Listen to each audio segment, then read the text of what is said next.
This is Plant-Based Briefing, How to Reduce the Glycemic Impact of Potatoes and the Healthiest Type of Potato by Dr. Michael Greger at nutritionfacts.org. And I'm your host, Marian Erickson, and this is the curated content Plant-Based Podcast, where I narrate a variety of articles on plant-based and vegan topics with permission in about 10 minutes or less every weekday.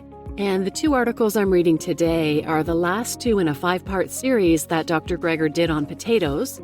If you want to check out the other ones, they were Do Potatoes Increase the Risk of Diabetes? Do Potatoes Increase the Risk of High Blood Pressure and Death? And Glycemic Index of Potatoes, Why You Should Chill and Reheat Them. Those were episodes 212, 216, and 224. So now let's get to today's plant-based briefing. How to Reduce the Glycemic Impact of Potatoes and the Healthiest Type of Potato by Dr. Michael Greger at nutritionfacts.org. How to Reduce the Glycemic Impact of Potatoes. White potatoes have a high glycemic index, and consumption of high glycemic impact foods may increase the risk of diabetes. Normally after a meal, we'd like our blood sugars to just gently, naturally rise and fall. But with high glycemic foods like potatoes, you get an exaggerated blood sugar spike, which leads your body to overcompensate with insulin, forcing your blood sugars lower than when you started, which results in negative metabolic consequences, such as a rise in triglyceride fats in the blood. However, potatoes are a good source of potassium, vitamin C, and polyphenols, which may counterbalance the glycemic impact. This may explain why potatoes appear to have a neutral effect when it comes to lifespan, unlike other whole plant foods that have been associated with actively living longer. In my last video, I detailed my nip and nuke method, where the act of chilling potatoes can dramatically lower their glycemic index, even if you then reheat them in a microwave. How else might we reduce the glycemic impact of white potatoes? The answer is the same way you make anything better in your nutritional life: add broccoli. The co-consumption of 2 servings of cooked broccoli with your mashed potatoes would certainly do it, immediately cutting the insulin demand by nearly 40%. In contrast, adding chicken breast makes things worse, and adding tuna fish makes things even worse still, nearly doubling the amount of insulin your body has to pump out. Why does plant protein make things better, but animal protein make things worse? Because decreased consumption of branched-chain amino acids improves metabolic health. I cover this in my book, How Not to Diet, as well as my video on the topic. Speaking of how not to diet, remember the section on vinegar? There are blood sugar and insulin spikes someone with pre-diabetes can get from eating a bagel. Eat that same bagel with a tablespoon or so of apple cider vinegar diluted in about a 1/4 cup of water, though. The impact is significantly less. Does it work for potatoes too? Simply chilling potatoes may cut down on the blood sugar and insulin spikes, but to get significant drops in both, you just have to add about a tablespoon of vinegar to drop levels by 30 to 40%, and that was just plain white distilled vinegar. Is it the vinegar itself, or would any acidy condiment do? In a test tube, lemon juice appeared to have a remarkable starch-blocking effect, but you can't know if it works in people until you put it to the test. And indeed, lemon juice reduces the glycemic responses to bread, and not just by a little, but by like 30%.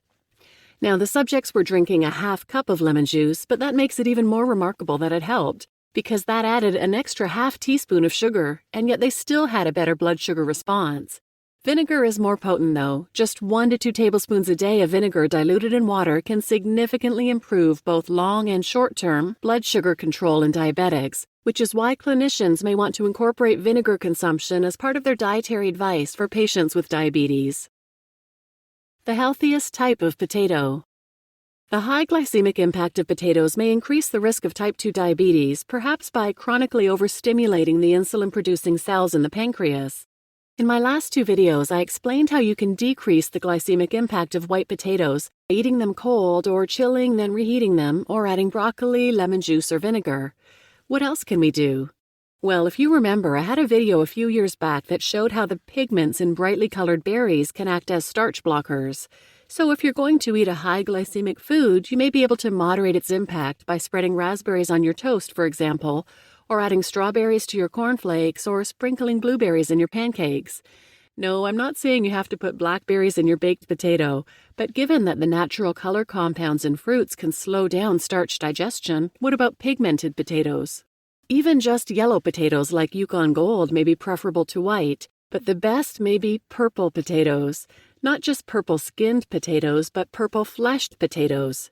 If you've never seen purple potatoes, they are remarkable. They have almost a neon blue glow, And not only do they look cool, but purple potatoes cause less of an insulin and blood sugar spike compared to even the yellow-fleshed potatoes, suggesting that switching from yellow or white to purple could have a large potential public health benefit. How do we know it's the pigments themselves that are responsible rather than other differences between the different potato varieties? The researchers tried adding a control comprised of berries in a potato starch jelly, but that would seem to add even more variables. In a test tube, extracts of purple and red flesh potatoes can act as starch blockers. So, hey, if you can extract and purify out the purple potato pigments, say that 5 times fast, you could remove any other effects of the different potato varieties by adding the purple pigments to yellow potatoes.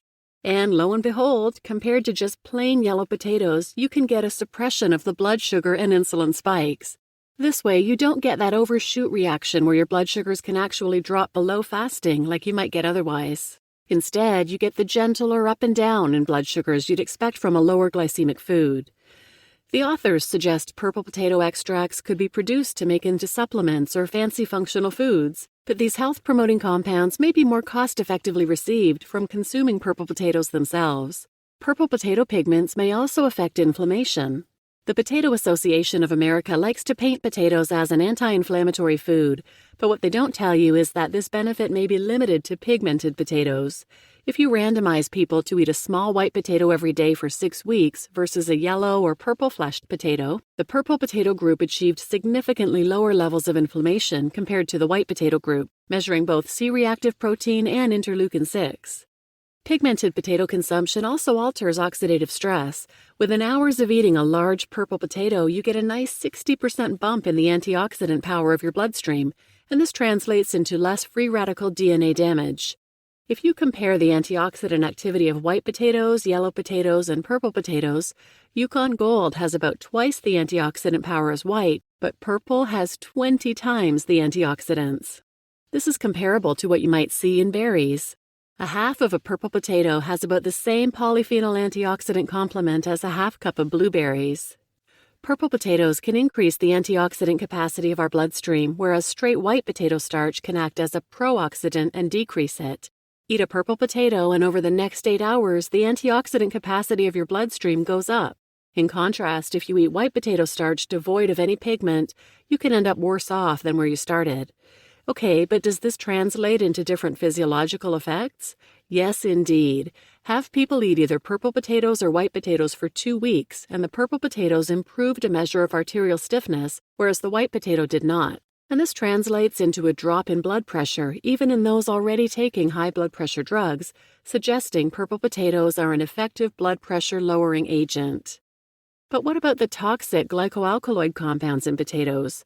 The toxic human dose starts around 2 to 5 milligrams per kilogram of body weight, and the lethal dose is not too far behind. But the average amount of total glycoalkaloids in most potatoes, however, is less than 100 milligrams per kilogram. So at the average American weight of 180 pounds, a toxic dose is like 4 to 9 pounds of potatoes. What happens when you approach that?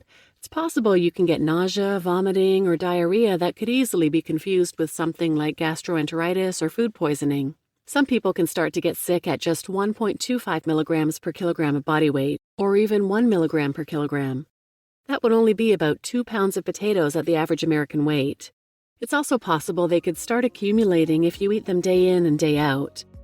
But what about those people who go on a fad potato diet and eat 3 or 4 pounds a day? They can do that without risking getting sick only if they peel their potatoes, which removes nearly all the glycoalkaloids. You just listened to How to Reduce the Glycemic Impact of Potatoes and the Healthiest Type of Potato by Dr. Michael Greger at nutritionfacts.org. And I'm your host, Marian Erickson, and as always, I put the links to the original post in the show notes, and I'll also link those 3 previous potato episodes as well. And please share this with anyone who might benefit, and thanks for listening.